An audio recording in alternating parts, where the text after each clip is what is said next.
Assalomu alaykum hurmatli tinglovchilar. Bugungi mavzuyimiz tarix o'qitish metodikasining maqsad va vazifalari. Mavzuni yoritishda 3 ta rejadan foydalanamiz. Bulardan birinchi reja tarix o'qitish metodikasi fanining maqsad va vazifalari. Ikkinchi rejamiz fanning asosiy vazifalari va funksiyalari. Uchinchi rejamiz esa tarix o'qitishning metodik usullari va zamonaviy talablardan iborat hisoblanadi.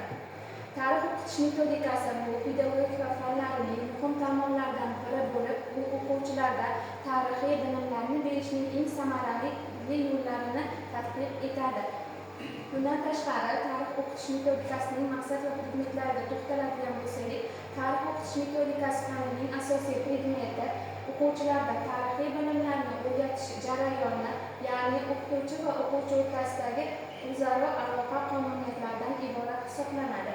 Bundan tashqari, tarix o'qitish metodikasining asosiy maqsadi o'sib kelayotgan yosh avlodga insoniyat o'tmishi haqida tizimli ma'lumotlarni berish hamda ularda tarixiy tafakkurni shakllantirish va ularda milliy hamda umuminsoniy qadriyatlar ruhida tarbiyalashdan iborat hisoblanadi.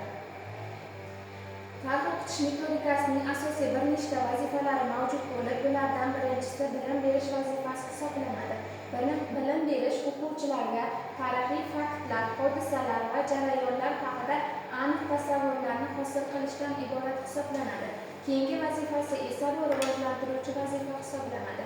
Rivojlantirish o'quvchilarning mantiqiy fikrlashini, tahlil qilish va voqealarga tanqidiy baho berish qobiliyatlarini o'stirishdan iborat hisoblanadi va keyingi vazifasiga to'xtaladigan bo'lsak, bu tarbiyalash vazifasi hisoblanadi.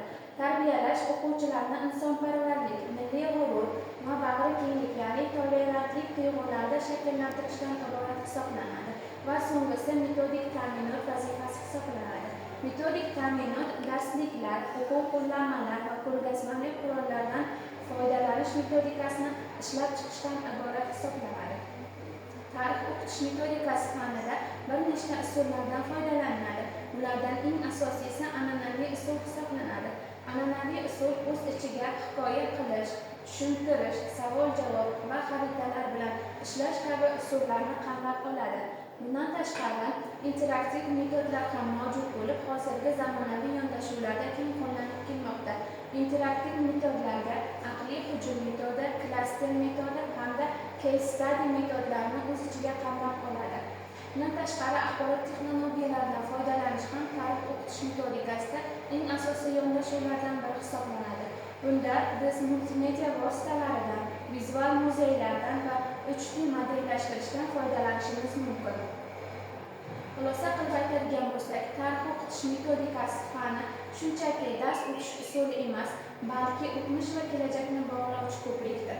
Tarix o'qitish metodikasi o'quvchilarda tarixiy manbalar bilan ishlash hamda tahlil qilish ko'nikmasini hosil qiladi. Bundan tashqari, vatanparvarlik va milliy o'zlikni anglash tuyg'usini pedagogik asosda shakllantirishga yordam beradi.